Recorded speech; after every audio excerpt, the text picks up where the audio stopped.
Catholic pop quiz. Where does the word mission come from?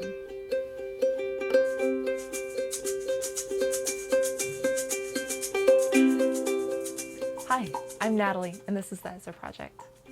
Interestingly, the etymological root to the word mission actually originated with the Jesuits, who took the Latin word missionem, which meant act of sending, a dispatching, to send. It also derived from a noun of action from the past participle stem of mittere, to release, let go, send, or throw. Now, I really like that part of the etymological root for the word mission is partly to throw.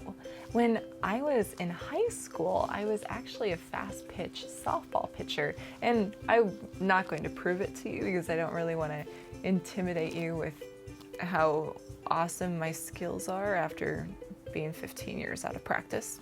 But there were some things that I really learned from being a pitcher.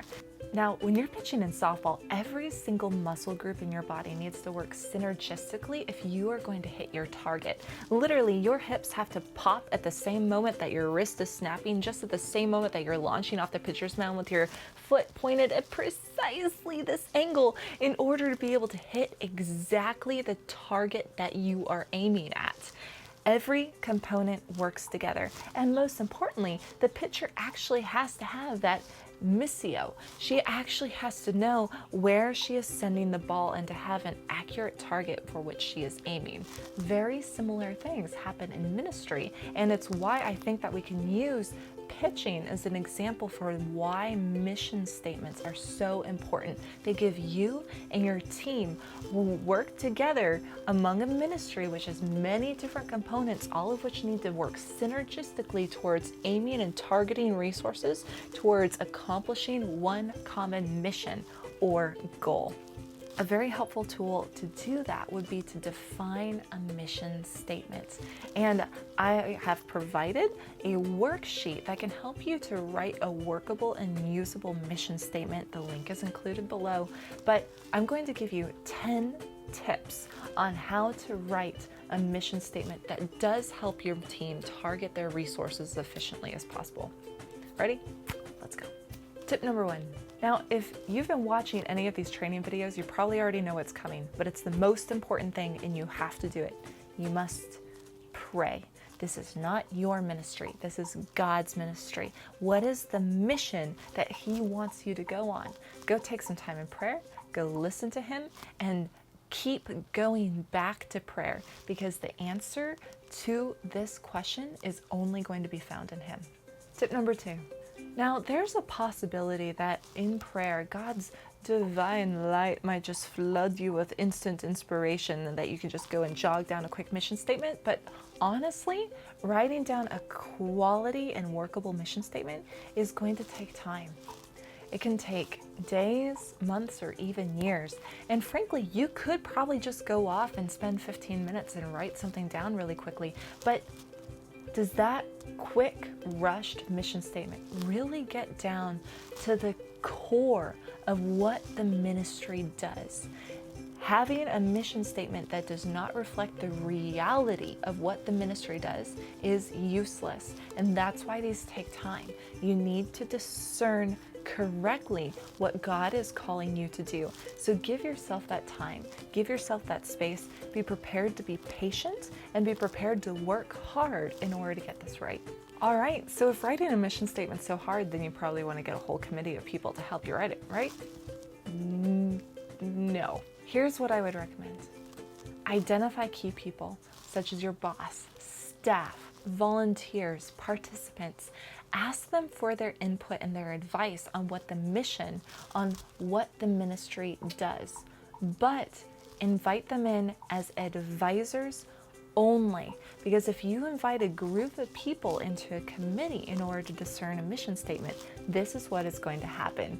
You're going to have a lot of good-hearted and intelligent people sitting down at a table, and they're all going to have great ideas. And all those ideas are probably going to be different, and you're going to start discussing and talking about it, and you as a wise and reasonable leader are going to look around and say, wow, these are all great ideas. We should include all the ideas. And all of a sudden you have this huge, massive, completely unworkable mission statement. Don't get a huge committee of people together in order to discern a mission statement. Instead, if you are an excellent leader, if you are a leader who has humility, if you are a leader who goes deeply to prayer, I would recommend that you reserve that executive decision on the mission statement to yourself. Or at the very most, only 3 people, including yourself, on that discernment committee and team.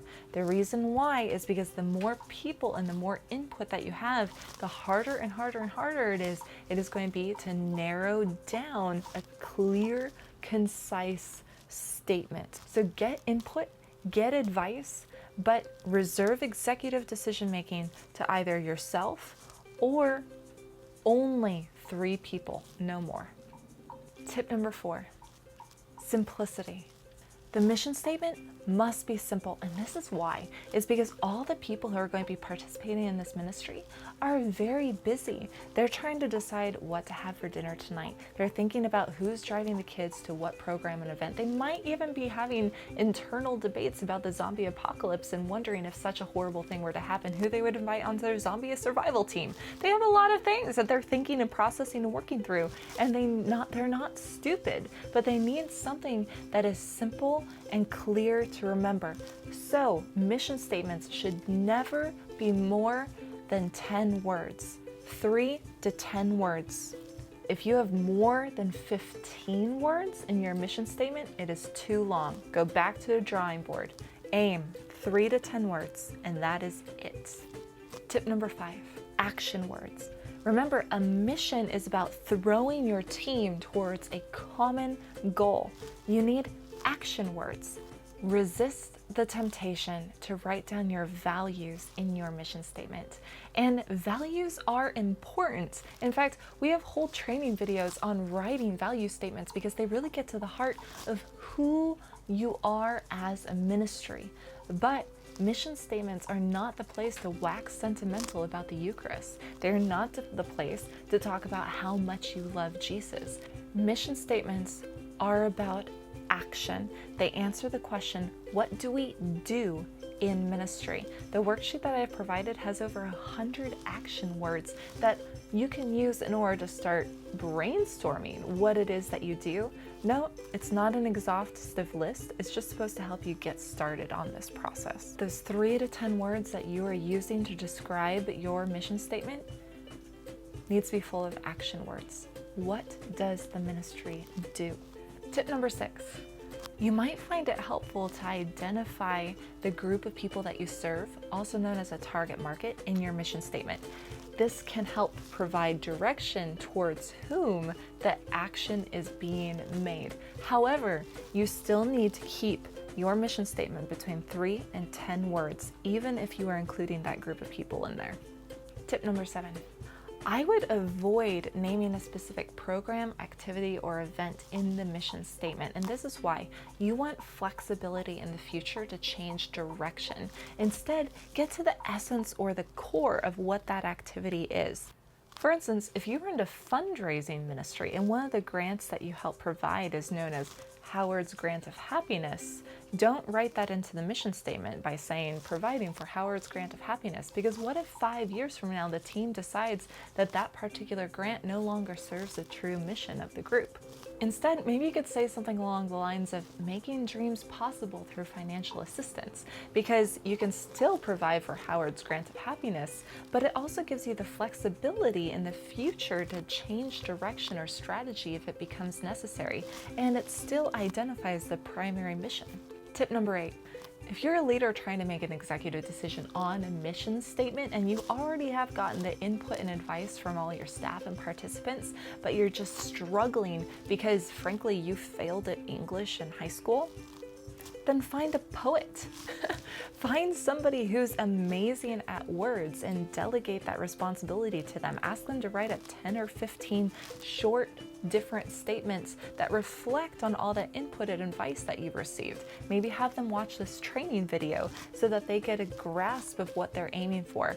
Look at those 10 to 15 mission statements, and then you might have a better idea on how to articulate the core of what you're going for if you don't have the skill set to write it yourself. Tip number 9, test it. There should be a ring to it. You should resonate to it, but it shouldn't just be you. Go out and test it on a friend or even a complete stranger in a coffee shop or bar somewhere. Sit down with them, say the mission statement out loud, and then have a completely different conversation with them for about 5 or 15 minutes, and then jump back suddenly and say, hey, remember that mission statement I just told you? Do you remember what it was?